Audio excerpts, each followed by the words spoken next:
purpose of the competitive market analysis is really an attempt to make an educated guess. So to go in thinking that I can present with authority like I know and you don't, that's silly. You're inviting what? Conflict. Friction. That's how you need to view yourself in this conversation, not wagging your finger. Now you're way more receptive to the message. Yeah. Without the frame, there's resistance to the message. I want to go over like the CMA part. What's the feedback that you're getting? I just feel like I'm not really selling it correctly. At the end of it, we basically go over some comps, and then they end up telling me like, I'm like, okay, so what price do you feel like? So just from seeing these comps, like what price do you feel we should maybe, or what do you feel like your home is worth around there? Okay. All right. And then how are you setting it up? So the conversation, preparing them. What's the frame that you're using to prepare them to have the conversation around price?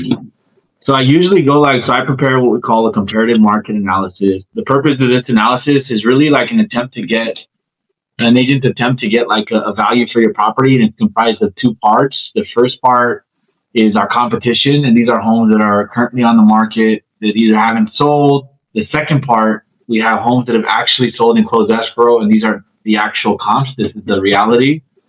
And what we're going to do, Aaron, is we're going to look at these two pieces of information, and what's going to come to the surface is not a pinpoint penny number, but instead a very tight, realistic range. Does that make sense? And then we'll go into it. I'll say, so here's your property details: 3 bedrooms, 2 bath, whatever. So then here's the first property I brought. Here's an active with currently on the market. This would be our only competition here. We go into that. And here's the home that actually sold and closed escrow. Again, we go through it: 3 bedrooms, 2 bath, and you can see this one's a little bit more upgraded than yours. So I think I'm clear on what's happening. Okay. So there needs to be more framing around the conversation around price. Okay. So what do I mean by frame? Well, there's a book, Amplify Your Influence. And what he talks about is there's a formula, there's a frame, and then there's like a message, and then there's the influence objective. Okay. So the way that we construct reality is through stories. Okay. Narrative allowed us to, and our brain's constantly trying to construct reality. And when there's gaps, what happens is our brain fills the gaps with previous experiences or like whatever. So if I don't give somebody a frame with which to process something, they will make the frame themselves. Okay. So let's say if you don't paint a really clear frame on how to position the property price-wise and how it's in their best interest and how to view the information, what possible frame could they use and fill in themselves?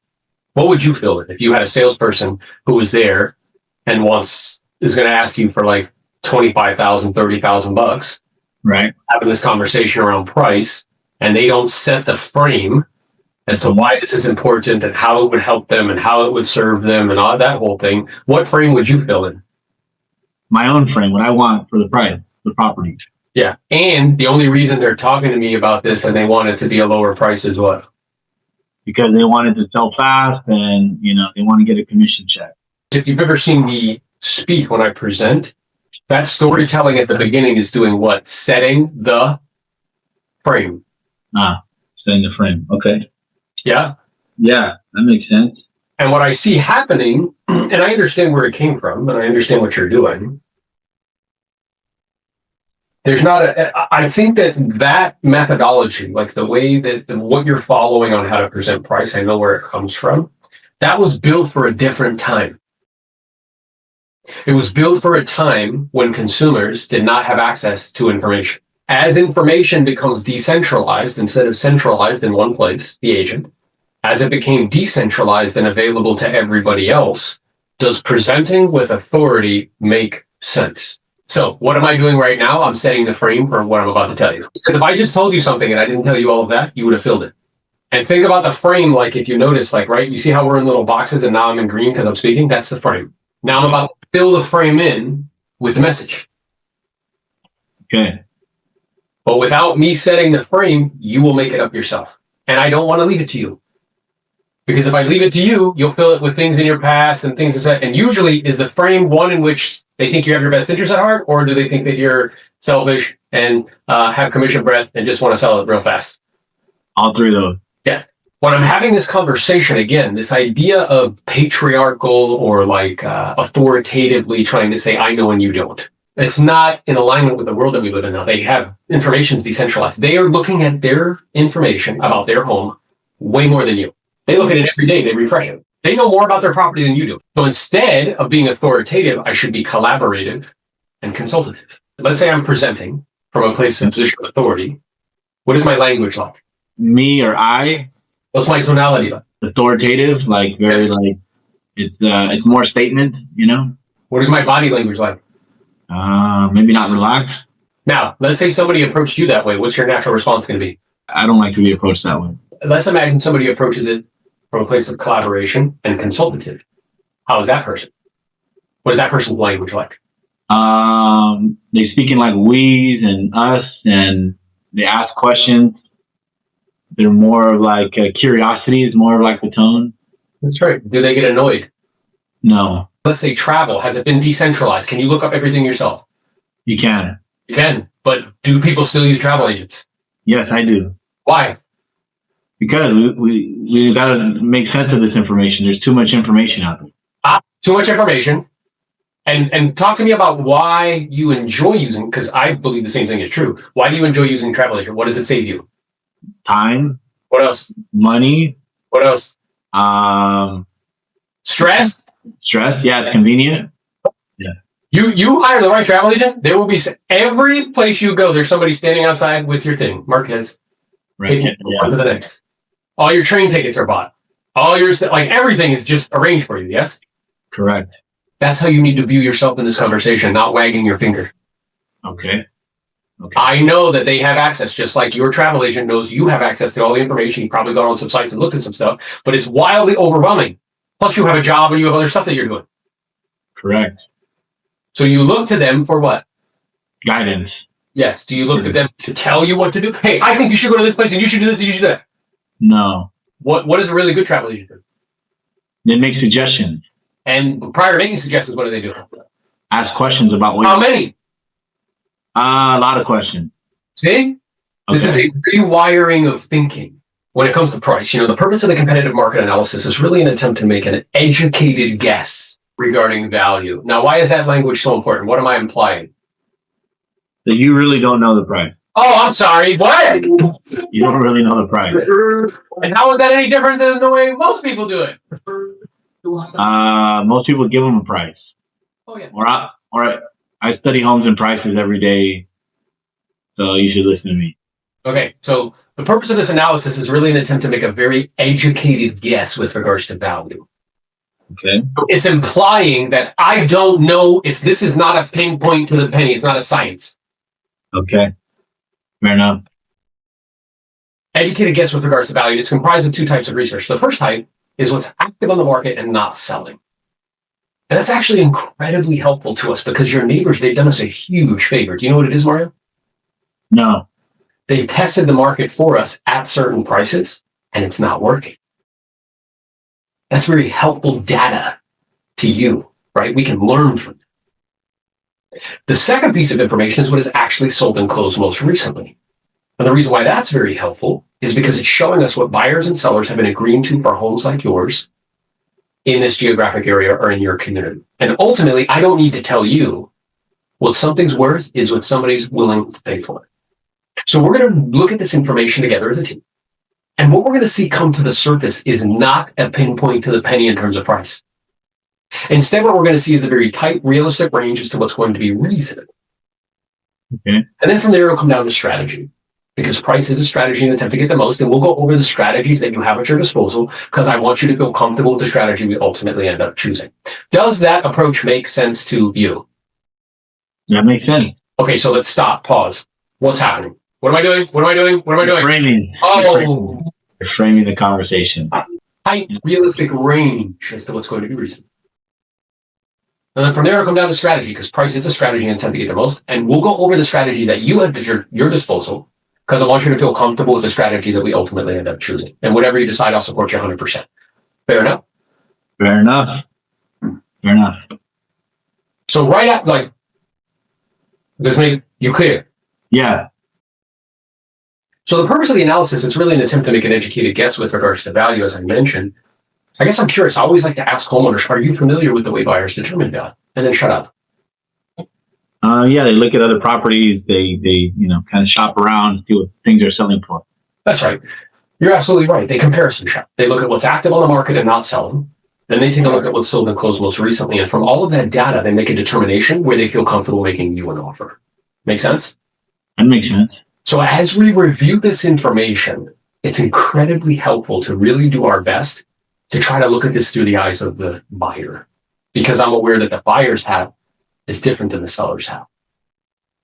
So as we review this information, the question to be asking yourself, Mario, is if you were going to buy this home all over again, having seen the information we're about to look at, what's active on the market, not selling, what's sold and closed most recently, the question to be asking yourself is where would you feel comfortable making an offer that you believe would be reflective of fair market value?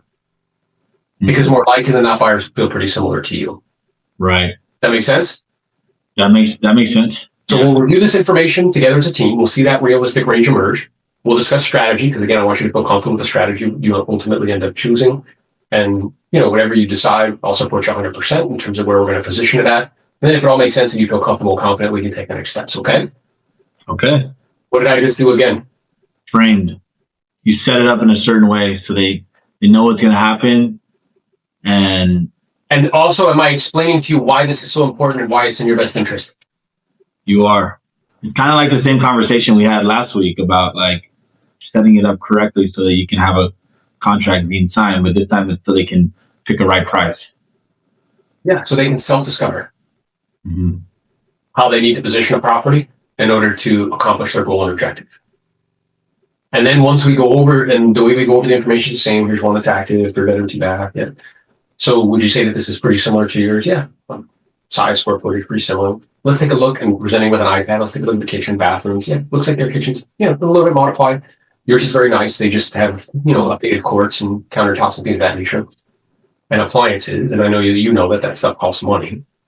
So let's look here. We can see here, how much are they asking? 800,000. Yeah. And how many days have they been on the market? 30 days. That's interesting, because the average days on market in our multiple listing service is blank. So Right. they've been on the market for 30 days and they haven't sold yet. Remember how I shared with you how the market has, and your neighbors have done us a huge favor? Mm-hmm. So what do you think the buying public is telling them about their price and product? Yeah, they're not. Maybe they have to lower the price. I agree. It's maybe a little bit too high. It's clearly what the marketplace is showing them. By the way, who's telling them? The market.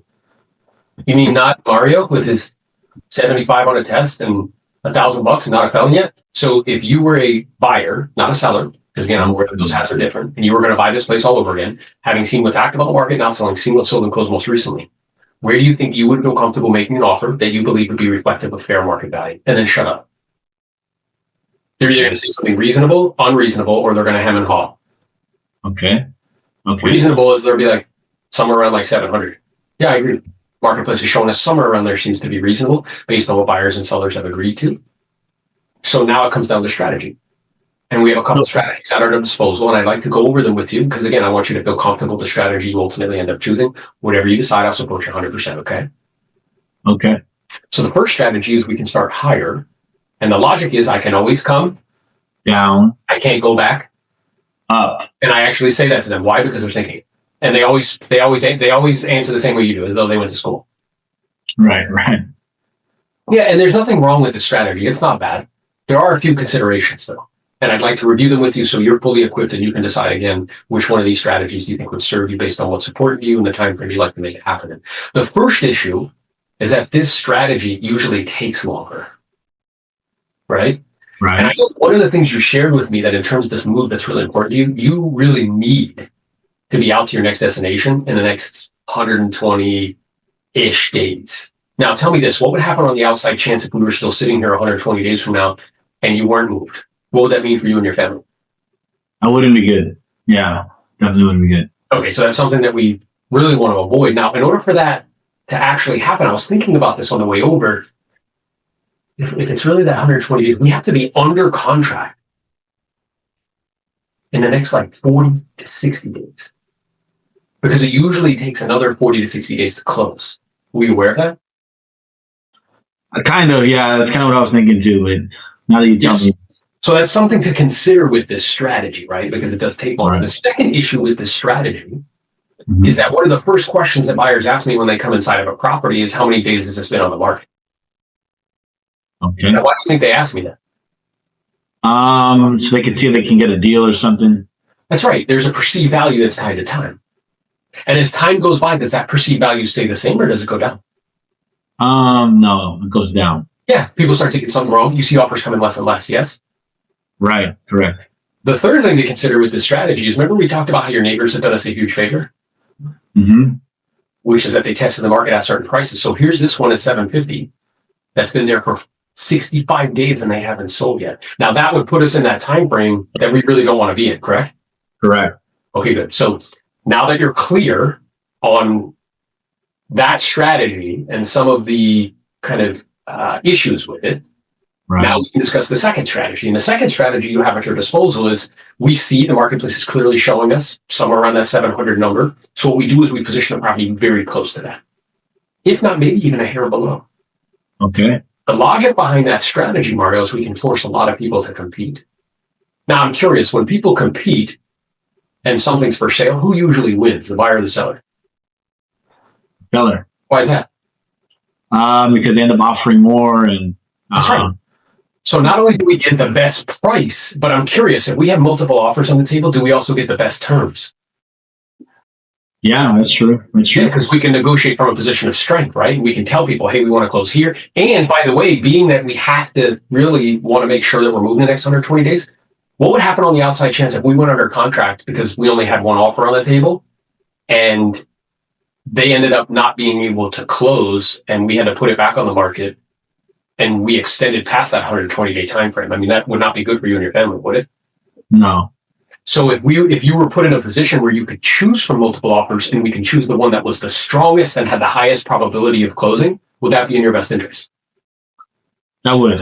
Okay, so not only would you get the best price, but you'd also get the best terms, which would, really mitigate that risk of not moving in the time frame that you want. We can't mitigate it down to zero, but it would mitigate it tremendously. So again, either one of those options are okay. My question to you is based on what you're looking to accomplish, why, based on the time frame you'd like to make it happen in light of the time factors, again, and how that would really affect your family, and what you value most, which one of these two strategies do you think would serve you and your family best? Probably the second one. We can't be here that long. Yeah, I'm going to agree with you. Based on what you've been kind of to share with me, that one seems to be the one that serves you best. Okay. So we're in agreement with regards to strategy and approach. And I guess the only thing we can do now is just refine. So were you thinking like right at that 700, or did we want to go like maybe just a hair below with the intention on forcing people to compete and end up with multiple offers and that environment? Which one would you prefer? Yeah, we'll give it like maybe 700 or even 690 is fine. Yeah. Okay, I think that sounds great. And what we'll do is we'll do like 689,999 because it sounds better than 690.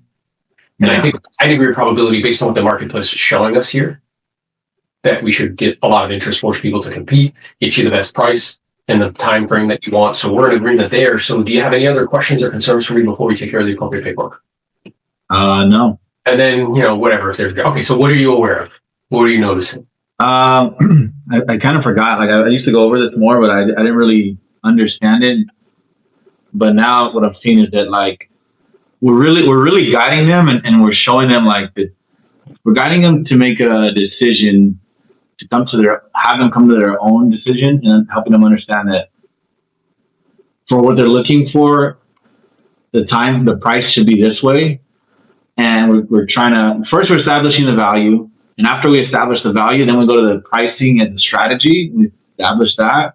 And then we're showing them like, okay, you can go this way. It's going to take longer, or you can go this way, which lines up with your goals. And then we give them the choice, but it's almost like not a choice because this one's a no-brainer to go this way. But I think it's the framework of setting it up, the framing, like you said. So you see how they're all tied together, that with the frame, now you're way more receptive to the message. Yeah. Without the frame, there's resistance to the message.